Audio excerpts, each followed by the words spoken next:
a tua Bíblia em Apocalipse 2:18.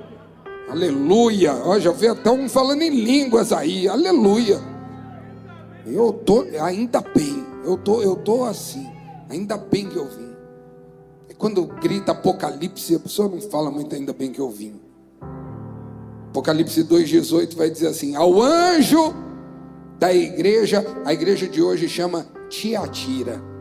Fala esse nome, Tiatira, fala.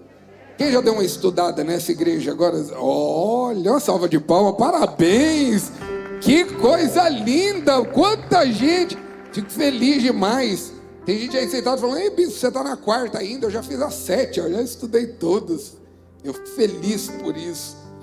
Então, ao anjo da igreja em Tiatira, escreva: essas são as palavras do Filho de Deus, cujos olhos são como chama de fogo, e os pés como um bronze reluzente. Vamos abrir a carta? Para quem que é a carta? Vamos abrir a carta. 19. Conheço as tuas obras, o seu amor, a sua fé, o seu serviço, a sua perseverança. E essa daqui é diferente da carta de Éfeso, a primeira, porque a primeira falava do povo que perdeu o primeiro amor, quem lembra? Mas essa aqui vai continuar e é para alguém que Deus já está escrevendo: eu sei que agora você está fazendo mais do que você fazia no princípio. Eu sei que agora você está me amando mais do que você me amava no princípio. No entanto, contra você tenho isso: você tolera Jezabel, aquela mulher que se diz profetiza. Com os seus ensinos ela induz os meus servos à imoralidade sexual e a comerem alimentos sacrificados aos ídolos. Eu dei-lhe tempo para que se arrependesse da sua imoralidade sexual, mas ela não quer se arrepender. Por isso vou fazê-la adoecer e trarei grande sofrimento aos que cometerem adultério com ela, a não ser que se arrependam das obras que ela pratica. Matarei os filhos dessa mulher. Então todas as igrejas saberão que eu sou aquele que sonda mentes e corações, e retribuirei a cada um de vocês de acordo com as suas obras. Aos demais que estão em Tiatira, essa carta é grande, é a maior carta das 7 cartas enviadas às 7 igrejas. Essa é a maior carta. Aos demais que estão em Tiatira, a vocês que não seguem a doutrina dela e não aprenderam, como eles dizem, os profundos segredos de Satanás, eu digo: não porei outra carga sobre vocês. Tão somente apeguem-se com firmeza ao que vocês têm, até que eu venha. E agora nós vamos para a recompensa. Aquele que vencer e fizer a minha vontade até o fim, darei autoridade sobre as nações. Eu acho que se a carta é para você, você já tinha que estar recebendo mais.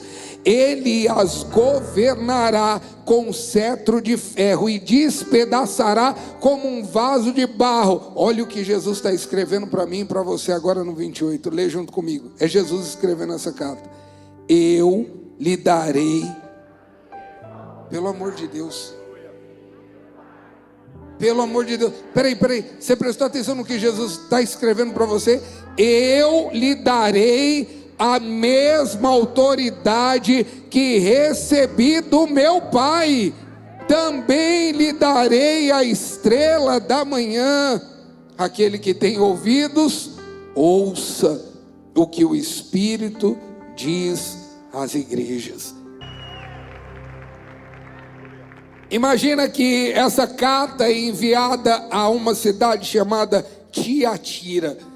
É uma cidade muito perto, por exemplo, de Pérgamo, que foi a nossa última carta.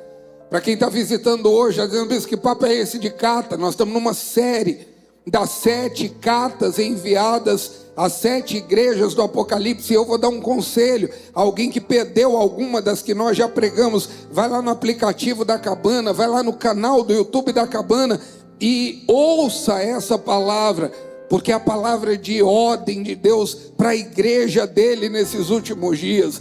E essa igreja de Tiatira, ela estava aproximadamente a 60 quilômetros de Pérgamo, era perto, não é muito comum. Eu até vinha contando no carro para a bispa, que foi uma das únicas que a gente fez mais que uma no mesmo dia, porque geralmente é longe uma igreja da outra, mas essa deu tempo de ir nela também, de tão perto que é. É como se Deus tivesse enviado uma carta à igreja de São José do Rio Preto, e enviasse, por exemplo, uma carta para Catanduva, que está a 60 quilômetros daqui, quem está entendendo isso? Então era uma cidade perto. Agora, curiosamente, essa cidade, na sua época, era conhecida pela sua produção têxtil, porém ela era uma cidade sem muita expressão, ela era uma cidade pequena. Agora, mesmo ela sendo uma cidade pequena, tem alguns fatos curiosos nessa carta, nessa cidade chamada Tiatira. Por exemplo, quando a gente vai lá para o livro de Atos, no capítulo 16, no versículo 14, a gente vai ver uma mulher que era fruto de Paulo, a primeira mulher a se converter na Europa. Olha que coisa louca, que coisa profética. Só que era uma mulher que já não morava mais em Tiatira, porque quem já viveu em uma cidade pequena também vai entender que uma das características de cidade pequena, a bispa Geisa e eu fomos pastores, a nossa primeira igreja que pastoreamos era uma cidade muito pequenininha, uma cidade de menos de 20 mil habitantes, chamada Montemor, ou como se diz originalmente lá, Montemor. A gente era pastor lá, e uma característica de igreja de cidade pequena é que geralmente a pessoa que mora lá, ela quer sair daquela cidade, sim ou não? Geralmente, não é uma regra, mas a maioria das pessoas querem estudar em outra cidade, querem ir trabalhar em outra cidade. E quando Atos 16:14 vai nos contar dessa mulher, diz a palavra de Deus assim, que uma das que ouviam era uma mulher temente a Deus chamada Lídia. Ela era vendedora de tecido de púrpura. Lembra que eu falei que Tiatira era conhecida pela produção têxtil? Ela era vendedora de tecido da cidade de Tiatira. O Senhor abriu o seu coração para entender e atender a mensagem de Paulo. Agora eu já quero começar a profetizar aqui. Tendo sido batizada, bem como os de sua casa. Então eu vim profetizar que não foi só Lídia que foi alcançada, mas quando Jesus entrou na vida dela, ela foi batizada e também os da sua casa. Então eu já vim profetizar para alguém que entrou aqui hoje e está recebendo essa carta. Não é só sobre você, mas é sobre você e a tua casa que servirá ao Senhor, em nome de Jesus. Então eu queria que você levantasse alto a tua mão e profetizasse, dando um grito. Enquanto a gente grita aqui, quem está online pode escrever no chat.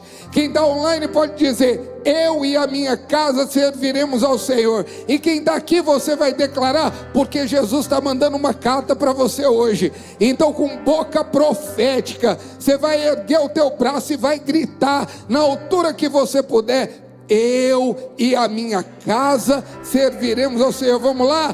1, 2, 3. Aleluia! Aleluia! É batizada ela, é batizada os da casa dela. E aí diz a palavra de Deus no verso 15, que ela nos convidou dizendo: se os senhores me considerarem uma crente no Senhor, venham ficar em minha casa. E adivinha quem vai ficar na casa dela? Paulo vai ficar na casa dela. Nessa época ela já morava em Filipos, mas ela era de Tiatira. Então é muito engraçado que a maior carta de todas foi escrita para a menor igreja de todas.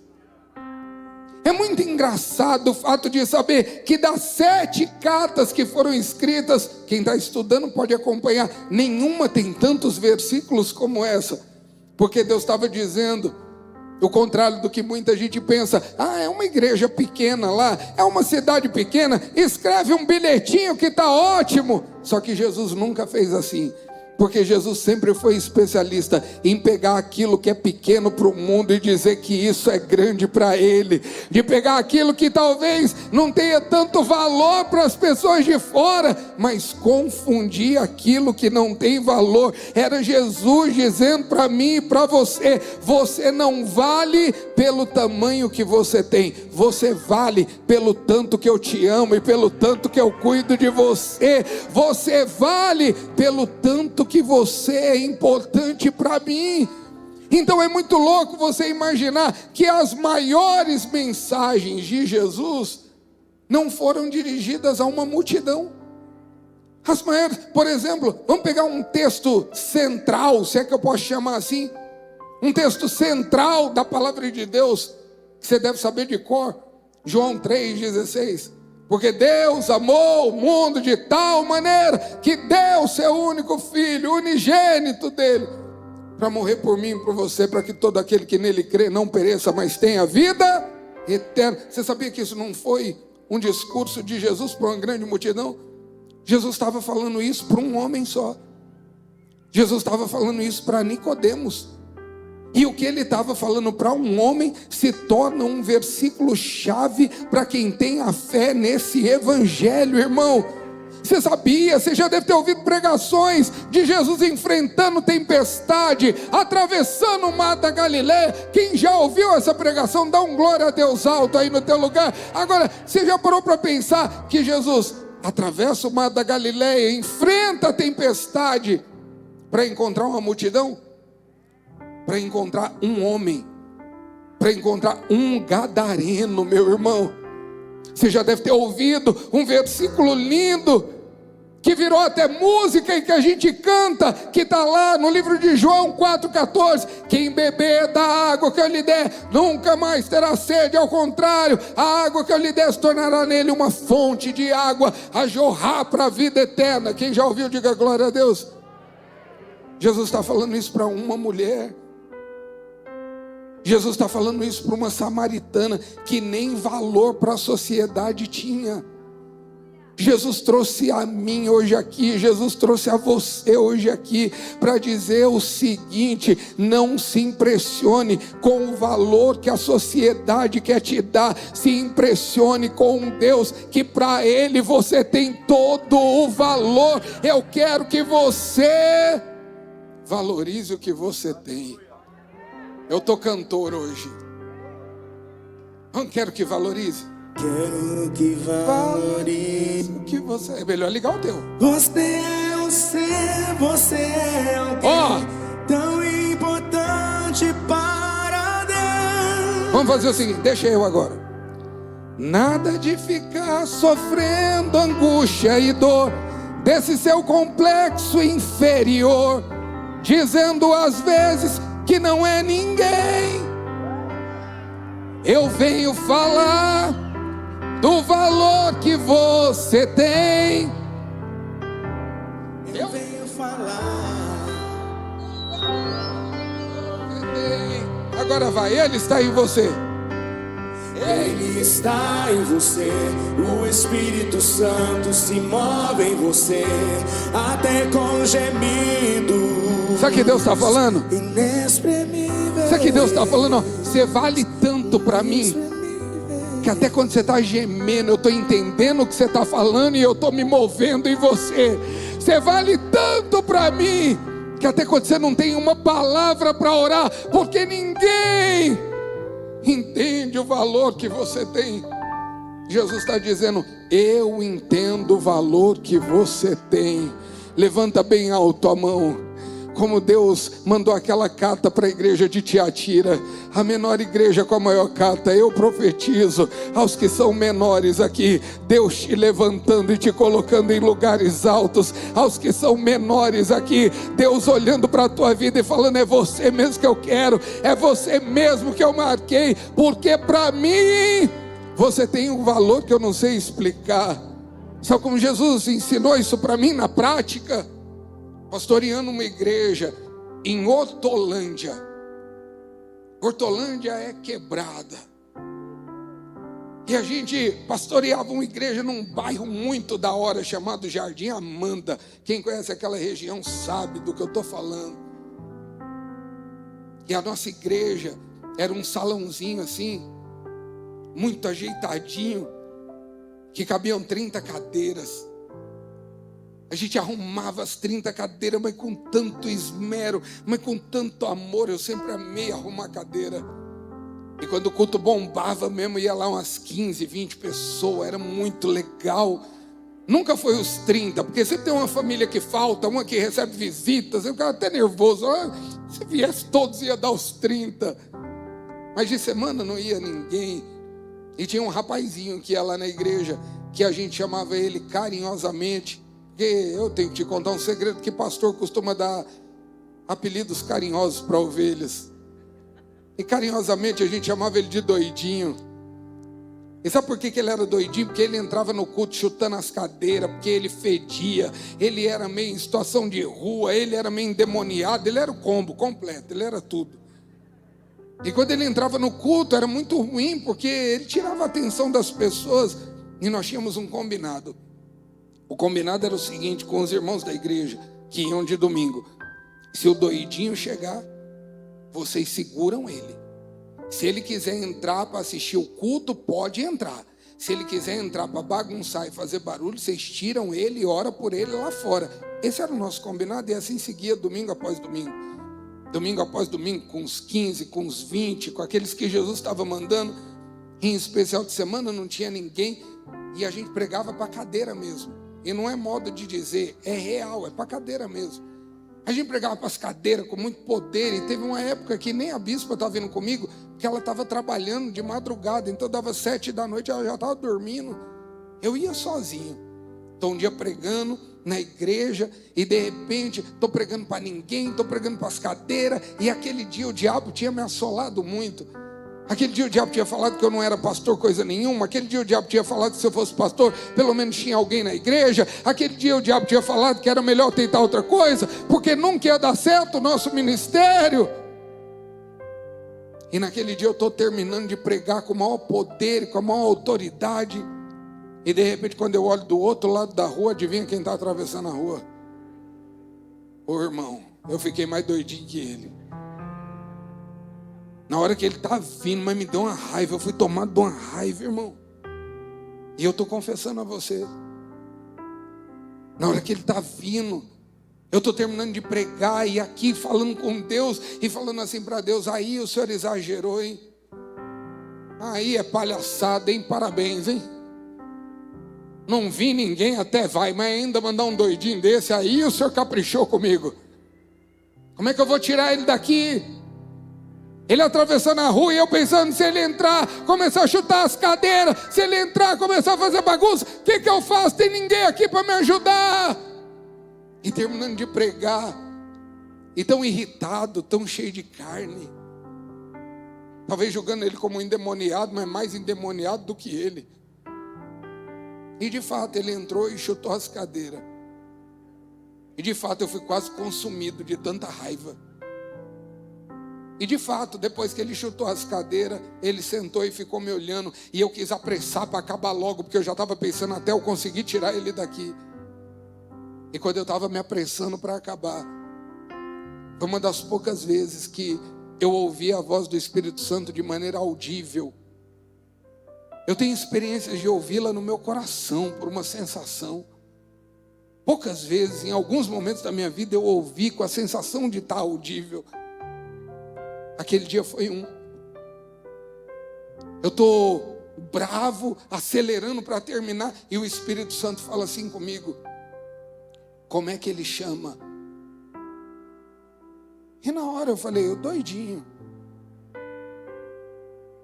E o Espírito Santo falou comigo: como é que ele chama? Eu falei: eu doidinho. E sabe o que Deus começou a ministrar ao meu coração? Você quer ovelha? Você quer pastorear as minhas ovelhas? E a única que eu mando, você não sabe o nome e ainda fica bravo porque entrou. Irmão, que vergonha. Eu trabalhava em agência de emprego. Acabou o culto. A primeira coisa que eu fui conhecer foi o Maurício. Eu peguei o nome completo dele, eu peguei o RG dele. Eu trabalhava em agência de emprego. Falei para ele, ó, eu vou arrumar um emprego para você. E eu vi que ele manifestou, ficou desesperado. Eu falei, o que foi? Calma, cara. Ele falou, não vai mexer com isso, que eu sou procurado da polícia. E eu vou resumir a história dele para você. Eu trabalhava em agência de emprego, eu tinha acesso a antecedente criminal, irmão. Ele tinha tido uma briga com um cunhado na praia. E ele pensava que ele tinha matado o cunhado. Na briga dos dois, o cunhado caiu e ele veio fugido para Hortolândia com um espírito de perturbação. Eu achei a irmã dele, eu achei o cunhado dele, eles estavam procurando pelo Maurício. Nós conseguimos emprego para ele. O Maurício virou o xodó da igreja de Hortolândia. Eu não fazia nada sem o Maurício, eu não dava um passo naquela igreja sem o Maurício. As pessoas são muito carinhosas com pastores.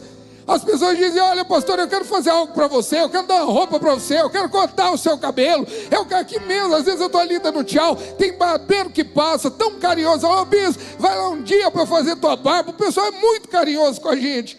E eu comecei a ligar para todo mundo que era carinhoso comigo e dizer, viu, você pode fazer por alguém como se você estivesse fazendo para mim? Posso levar o Maurício aí? Você pode dar uma roupa para ele? Posso levar o Maurício aí? Você pode cuidar do cabelo dele? Posso levar o Maurício aí? Você pode fazer isso aí para ele? Irmão, sabe o que eu vim te falar? Que com o Maurício eu aprendi uma coisa para a minha vida inteira. Não importa se é um, não importa se é 1 milhão. Você tem valor e o teu valor ninguém vai tirar de você, meu irmão. Você é a coisa mais valiosa que existe.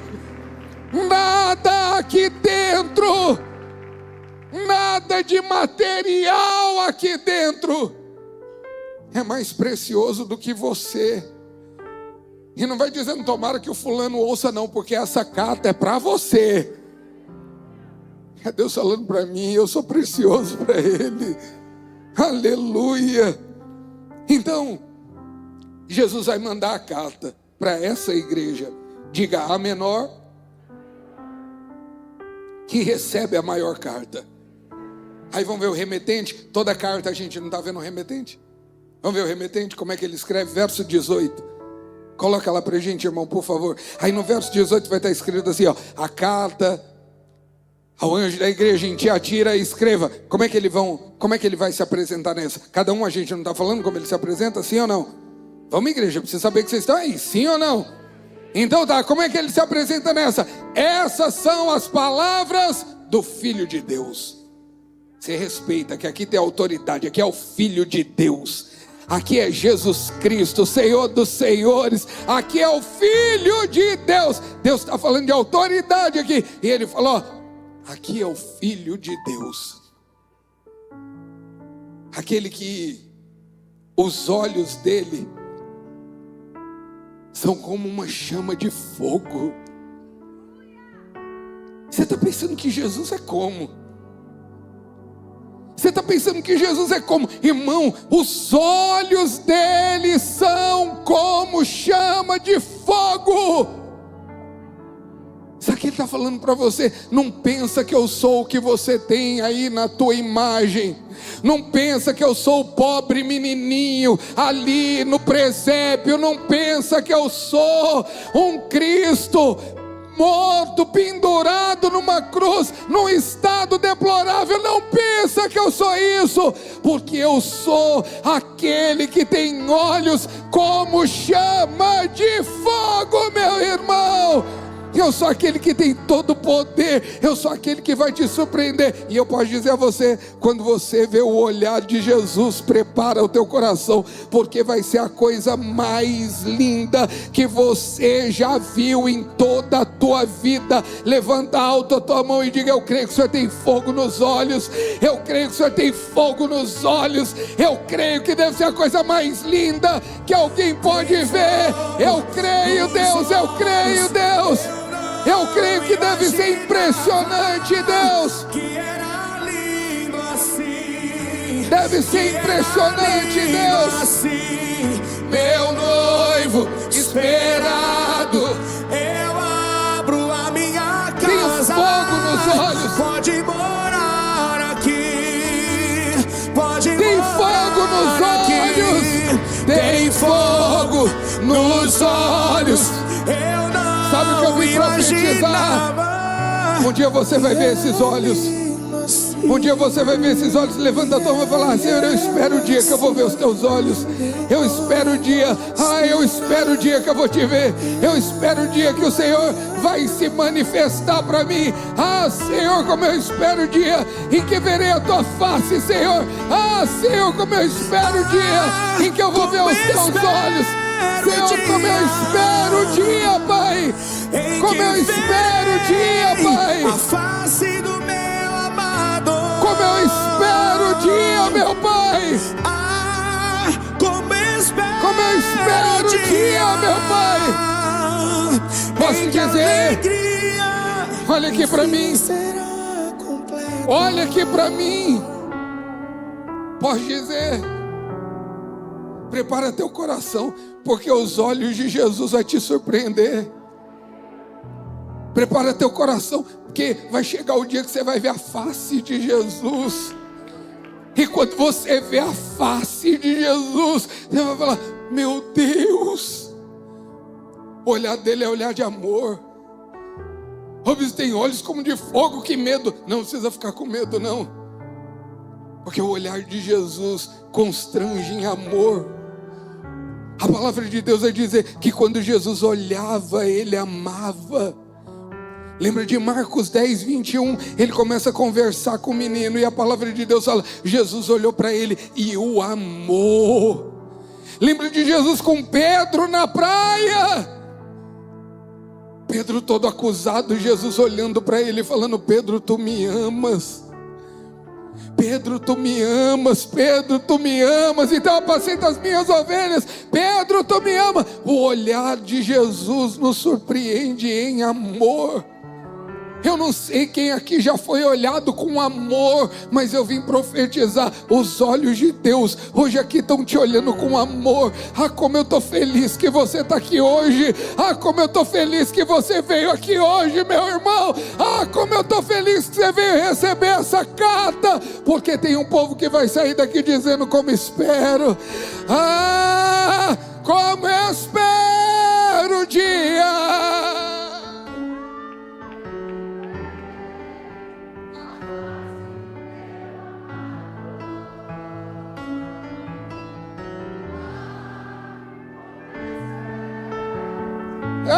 Meu Deus do céu, olha aqui para mim.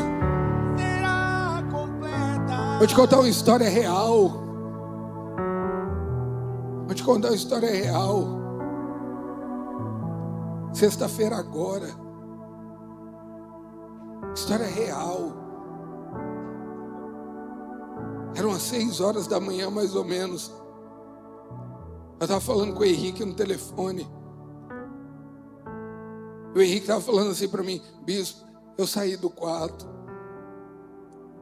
Eu estou na sala de espera.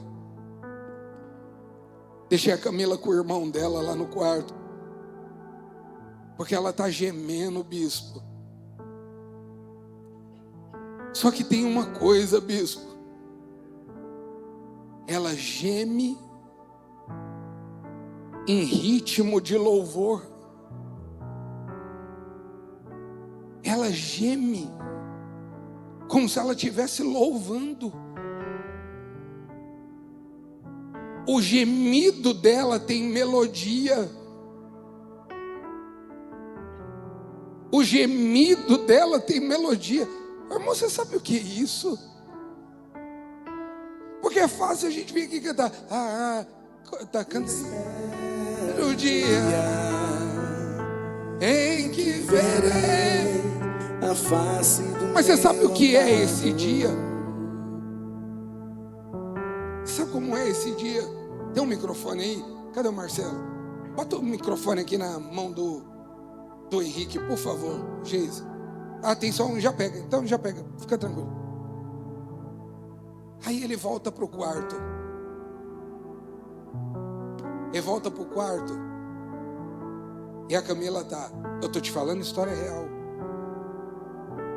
A Camila tá gemendo em forma de louvor e tentando falar. Aí o irmão dela e o Henrique pergunta assim para ela: com quem você está falando? O que você está falando? Com quem que você está falando? E ela bem fraquinha responde o que, Henrique? Estou falando com Jesus. Como é que é?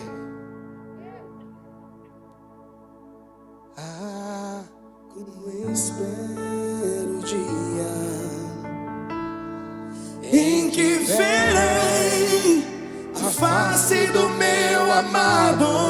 Como é que é? Como espero o dia Essa dor vai acabar. em que a alegria Essa dor vai enfim acabar. será completa. Essa dor vai acabar. Ah, meu Deus! Você vai ver. Você vai ver olhos que são olhos como chama de fogo. Levanta aí, pregador, que você que pregou para mim faz uns 20 dias que você está pregando para mim todo dia. Fica de pé aí, pregador.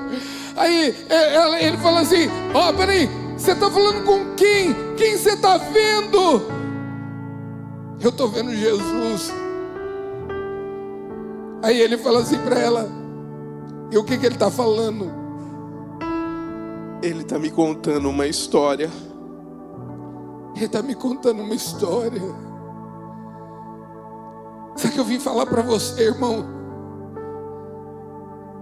Para de achar que o Deus com olhos de fogo é um Deus que você botar no teu bolso. É um Deus que você diminuir num tamanho de uma religião. Para de achar que o Deus com olhos de fogo é um Deus que está interessado em atender os teus prazeres. O Deus que tem olhos como chamas de fogo é o Deus que está te escrevendo hoje. E é o Deus que está falando: quem é que quer me ver? Levanta a mão e fala: como eu espero o dia, Senhor.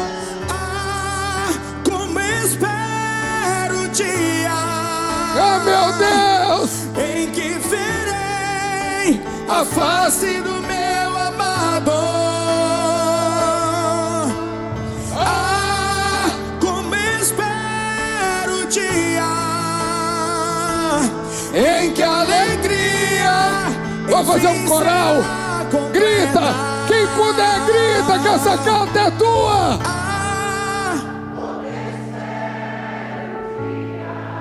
Essa carta é tua.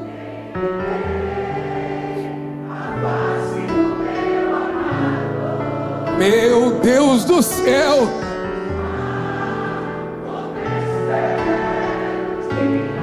Nós vamos ver tua face. Nós vamos ver tua face.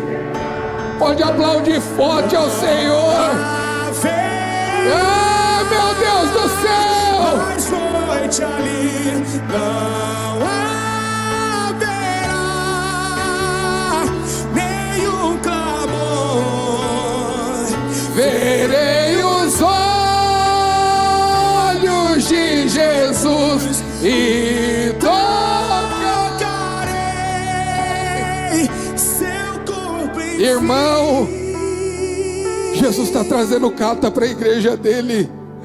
Em 21 anos de ministério pastoral, eu nunca senti o que eu tenho sentido nos últimos dias, meu irmão.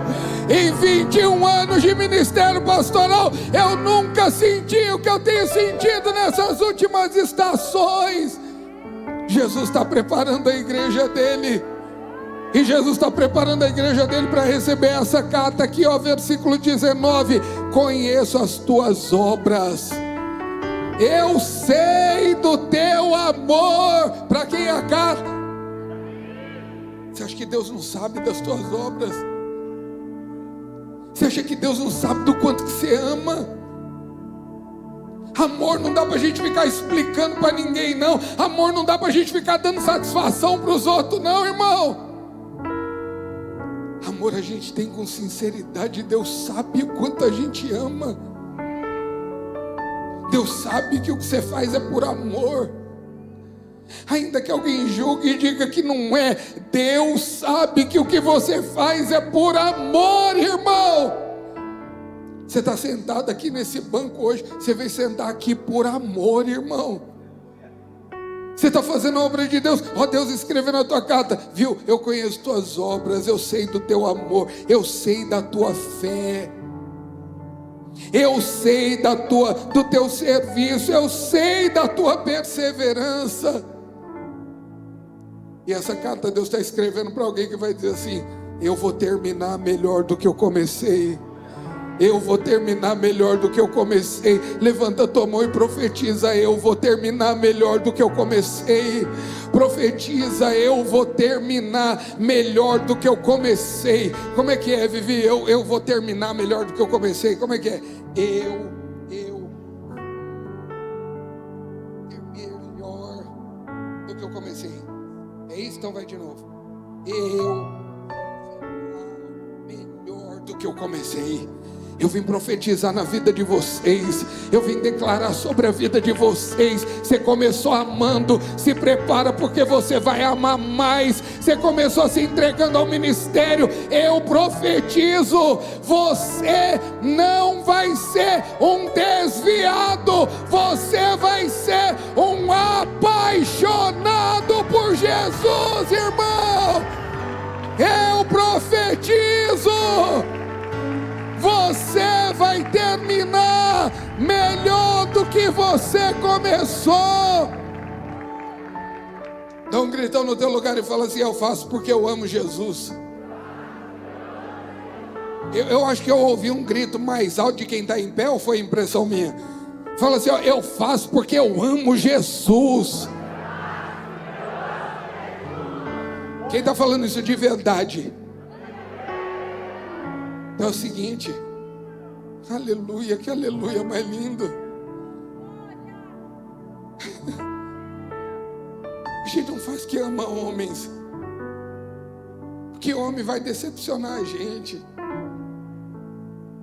Com muito prazer, eu sou um deles, tá? Vou te decepcionar também algum dia, se você colocar a tua esperança em mim. Mas se você faz porque você ama Jesus, irmão. Se você faz porque você ama Jesus, irmão. Ah, meu Deus, Deus conhece a tua fé. Você acha que Deus não se alegra quando você tem fé? O que vai acontecer uma coisa, você fica igual criança, levanta a mão e diz: ai, vai acontecer, vai acontecer. Vai dar certo, vai dar certo. Quem é assim? Levanta a mão e diz: vai dar. Tipo assim, vai dar. É assim, né? Sabe que não tem alegria maior para um pai do que ver que você vive assim? Lembra daquela mulher que foi curada lá com fluxo de sangue? Quem lembra dela da Bíblia? Lembra que ela já tinha ido para o hospital, que ela já tinha gastado tudo que ela tinha? Você acha que Jesus estava achando ruim que ela tinha gastado tudo que ela tinha? Jesus estava achando o máximo. E Jesus está dizendo: olha lá como ela tenta, olha lá como ela tenta. Por isso que Deus honrou e curou ela. Você acha que Jesus, por acaso, quando abriram o teto para descer um paralítico, Deus deu bronca e falou: quem foi que bagunçou esse teto aqui? Foi isso que Jesus falou? E Jesus falou: meu Deus, que coisa demais. Como é que eu não vou fazer uma coisa por esse rapaz que fez isso aqui? Jesus ama te ver tentando. Jesus ama te ver cheio de fé. Aliás, posso falar uma coisa? Não estou falando se deu certo ou se deu errado. A gente tem tantas histórias do que já deu certo. E a gente tem tantas histórias do que não deu certo do jeito que a gente queria. A gente tem tantas histórias de oração que foram atendidas, e de coisas que Deus fez que sacudiu a nossa fé. Mas a gente também tem tantas histórias de coisas que Deus falou não. Mas Hebreus 11:6 não muda. E Hebreus 11:6 vai dizer assim: sem fé é impossível agradar a Deus. Quem quer agradar a Deus? É mais fácil do que você imagina. É só você ter fé. Porque quanto mais fé você tem, mais você vai agradar o coração de Deus. Deus conhece o serviço, Deus conhece a perseverança. E aí Apocalipse 2:20 vai dizer: no entanto, contra você tenho isso. E aqui a coisa pega. Você tolera Jezabel, aquela mulher que se diz profetiza, com os seus ensinos. Ela induz os meus servos à imoralidade sexual e a comerem alimentos sacrificados aos ídolos. O espírito de Jezabel, ele sempre aponta para a sedução, para a manipulação espiritual, para a tolerância com o pecado. É óbvio, meu irmão, que o espírito de Jezabel requer estudos específicos, o que não é o nosso caso aqui, porque nós estamos num culto de domingo. Como é que nós vamos entrar agora num estudo de Jezabel? Mas é importante você saber que Deus está falando de coisa muito séria aqui. É importante você saber que Deus está falando de coisa pesada aqui. A Jezabel não é só aquela rainha do Antigo Testamento, a mulher do Acabe. Não, é um espírito demoníaco. É uma atuação demoníaca que se repete em várias gerações. Inclusive, estava se repetindo na igreja de Tiatira. Então a gente pode preparar uma sala de estudo para falar do espírito de Jezabel. Você pode vir no acorrentados que vai ter para buscar libertação para a tua vida. Agora, eu separei pelo menos 5 coisas aqui que o espírito de Jezabel faz, para você ficar atento se não está tentando agir na tua vida, para você ficar atento se não está te rondando ou se não está entrando em você. São mais de 30 coisas, características, estudos profundos. Eu separei 5, só para você saber do que nós estamos falando. Então o espírito de Jezabel, essa foi as 5 coisas que eu separei. O espírito de Jezabel seduz pessoas para longe da verdade, usando carisma, influência e falsas promessas. Quantos irmãos que são levados para longe da verdade? Por quê? Porque foram enganados por pessoas cheias de carisma, cheias de influência e cheias de falsas promessas. Esse espírito de Jezabel, ele age para dominar ambientes, para sufocar lideranças, para inverter a ordem estabelecida por Deus. Ele nunca aceita ser apenas influente, ele quer controlar e mandar.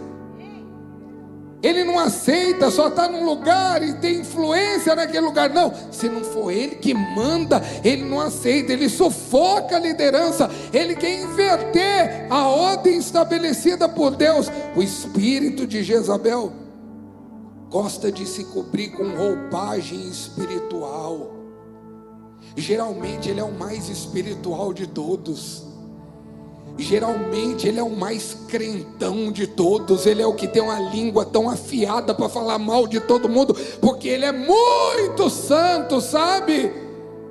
Então ele tem uma roupagem espiritual, mas a motivação é sempre corromper a obra de Deus. Posso falar uma coisa para você? Toma cuidado com quem anda por aí arrotando santidade. Toma cuidado com quem quer mostrar uma espiritualidade que na verdade nem existe. O espírito de Jezabel leva pessoas a normalizarem práticas impuras em nome da cultura ou da liberdade. O espírito de Jezabel mistura fé com prazer carnal e idolatria. O espírito de Jezabel odeia a voz profética verdadeira. Porque o profeta confronta o pecado e a idolatria. Ou seja, sempre que o espírito de Jezabel se manifesta, os profetas são calados, descredibilizados ou perseguidos. Agora, sabe o que é lindo? É que em Apocalipse 2, mesmo com Jezabel atuando, a gente vê Jesus elogiando a igreja de Tiatira pelo amor, pela fé, pelo serviço e pela perseverança. Sabe o que eu vim profetizar? Quando o espírito de Jezabel apareceu, todas as vezes que o espírito de Jezabel apareceu, a obra de Deus nunca parou. Pelo contrário, quando o espírito de Jezabel aparece, é a hora que Deus levanta os verdadeiros vencedores. Quando o espírito de Jezabel aparece, é a hora que Deus levanta para dizer o que está em Apocalipse 2:24. Ô Tiatira, deixa eu dizer para você, aos demais que estão em Tiatira, a vocês que não seguem a doutrina dessa Jezabel, que não aprendem os profundos segredos de Satanás, fica tranquilo, porque eu não vou colocar outra carga na tua vida. Fica tranquilo, porque eu sei reconhecer gente boa no meio de gente ruim. Fica tranquilo, porque eu sei distinguir aqueles que estão se esforçando para me adorar em espírito e em verdade. Eu profetizo sobre a tua vida, num mundo cheio de corrupção, num mundo cheio de sujeira, Deus vai te levantar andando firme com Jesus. Eu profetizo na tua vida. Não é porque todo mundo faz que você também vai fazer. Se você tem compromisso com Deus, todo mundo pode estar andando num caminho sujo, você vai estar andando num caminho limpo em nome de Jesus. Ninguém vai estar te olhando, mas o teu compromisso não é com ninguém que está te olhando. O teu compromisso é com aquele que tem olhos como chamas de fogo, olhos que estão sobre você. Você vai estar andando em santidade. Levanta a tua mão que eu quero profetizar. Aliás, abaixa a tua mão. Quantos são jovens aqui? Levanta a tua mão, eu vim profetizar. O diabo não vai te tocar, o espírito de Jezabel não vai te tocar. Eu vim profetizar, eu acredito numa geração de jovens que vão se casarem virgens. Eu acredito numa geração de jovens que vão se guardar. Aí você pode olhar e falar: bispo, agora já era, já tive relação. Deus está levantando gente hoje aqui para ter uma virgindade espiritual, para dizer: diabo, você me tocou até agora, a partir de agora você não me toca mais, em nome de Jesus, irmão. Eu vim profetizar hoje aqui: o adultério não vai entrar na tua casa, a malignidade não vai entrar na tua casa. A grande essência dessa carta é: vale a pena se manter puro num mundo de tanta gente impura. Vale a pena se manter puro no meio de um monte de gente impura. Vale a pena ser fiel a Deus, irmão. Levanta a tua mão para o céu e pede isso para Ele. Fala: essa carta é para mim. Fala: essa carta é para mim. Fala desesperadamente, fala isso: essa carta é para mim. Essa carta é para mim, Deus, eu quero me manter puro. Pastores, levantem a mão para o céu. Intercessores, levantem a mão para o céu. Intercessores, me ajudem agora. Vamos profetizar: caia espírito de Jezabel, caia espírito de Jezabel, caia espírito de Jezabel da mente desses crentes, caia espírito de Jezabel, mentira de Jezabel, vai pegar o que é teu e vai bater em retirada. Vai pegar o que é teu e vai sair daqui. Sai espírito de Jezabel, sai espírito de Jezabel, sai espírito de Jezabel. Irmão, fala no teu lugar: sai espírito de Jezabel da minha vida. Sai espírito de Jezabel da minha vida. Sai espírito de Jezabel da minha vida. O verso 21 vai dizer que Deus deu tempo para que ele se arrependesse, mas ela não quer se arrepender. Espírito de Jezabel não quer se arrepender. O dia de buscarmos o Senhor é hoje. O dia de buscarmos o Senhor é agora. Isaías 55:6. Busquem o Senhor enquanto é possível achá-lo. Deus está te dando chance hoje. Se arrependa agora. Se arrependa agora, viva com Deus agora. Aí a carta vai continuar. E no versículo 25 é muito linda. Lê você 1, 2, 3 e já. Tão somente.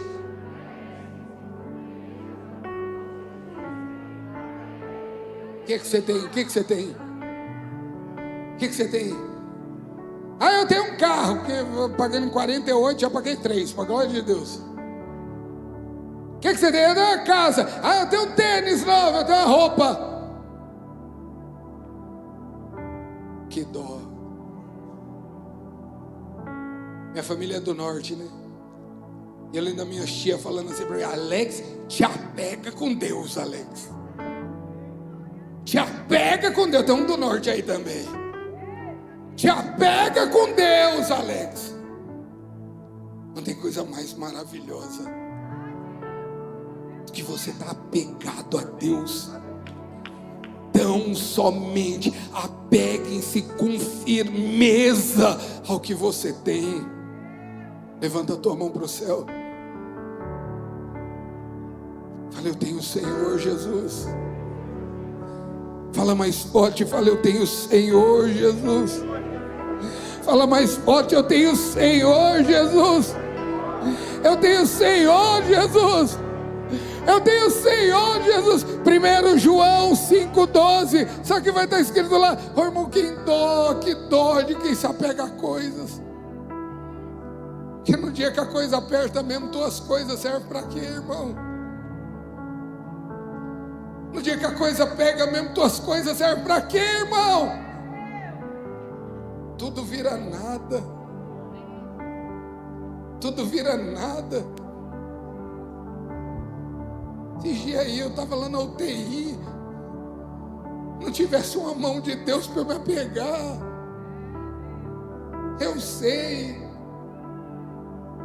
na mão de quem eu segurei. No momento que eu estava mais desesperado, eu sei na mão de quem eu segurei. Se apega com Deus. Quem tem o Filho tem a vida. Quem não tem o Filho de Deus não tem nada, não tem a vida. Não tenho a ti, não tenho nada eu serei sem ti, Senhor. Só tua presença é o que Pega na mão dele.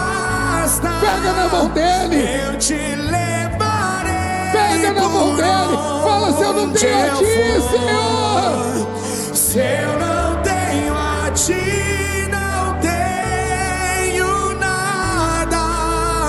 Nada eu serei sem ti, Senhor. Eu tenho o Senhor. Só tua presença é o que Eu tenho. me basta. Segura a tua mão assim, ó. Fala: se eu não tenho a ti, eu não tenho nada, Senhor. Fala pra ele: se eu não tenho a ti, não tenho nada. Nada eu serei sem ti, Senhor. Só tua presença é o que me basta. Eu te levarei por onde eu for. o que a gente tem, irmão? O que a gente tem senão Jesus, irmão? O que a gente tem senão Jesus, irmão? Te apega nele.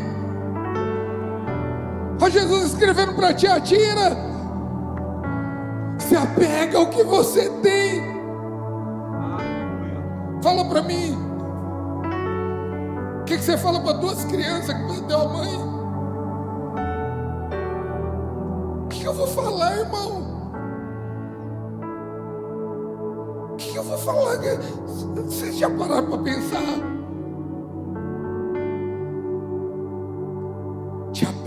Deus, que se você se apegar a Deus,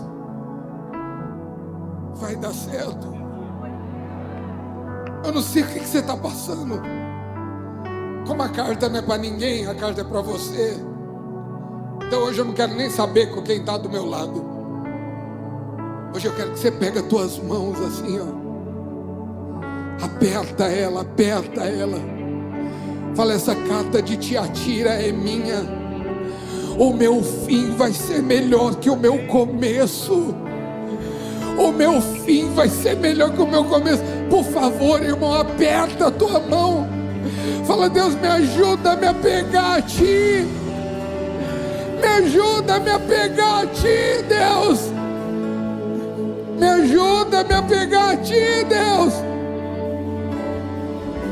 E aí?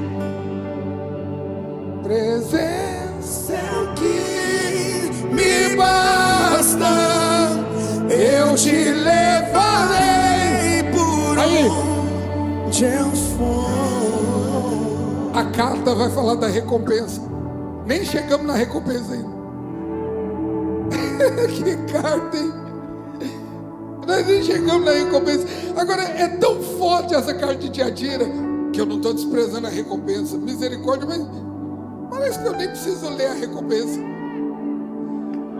Que é andar com Jesus é assim. Quando você descobre aquele que tem olhos como chama de fogo, você não está nem aí para recompensa. Recompensa é consequência do que Ele vai fazer. Recompensa é o plus que Ele vai te dar. Você está mesmo apaixonado por Ele. Aí a recompensa Ele vai começar a escrever. E a gente nem tem muito tempo para falar de recompensa. Ai, que culto. Aquele que vencer e fizer a minha vontade até o fim. E se essa carta é para você, já vai recebendo. Darei autoridade sobre as nações. O Espírito de Deus está trazendo alguém aqui hoje para dizer: ei, eu vou te dar autoridade. Eu vou te dar autoridade entre as nações. Ei, eu vou te dar autoridade contra esse espírito de Jezabel. Eu vou te dar autoridade. Ei, eu vou te dar autoridade. Sabe o que ele está falando aqui? Ele governará com cetro de ferro e as despedaçará como se fosse um vaso de barro. Profetizo sobre a tua vida. Deus vai começar a quebrar coisa que se levantou contra a tua vida, mas Deus vai levantar com cetro de ferro. Ele vai começar a quebrar igual fosse um vaso de barro assim, ó. Deus vai começar a quebrar da tua vida. Deus vai começar a quebrar da tua vida. Porque agora Jesus vai falar assim: eu vou te dar a mesma autoridade que eu recebi do meu Pai. A mesma autoridade que eu recebi do meu Pai, eu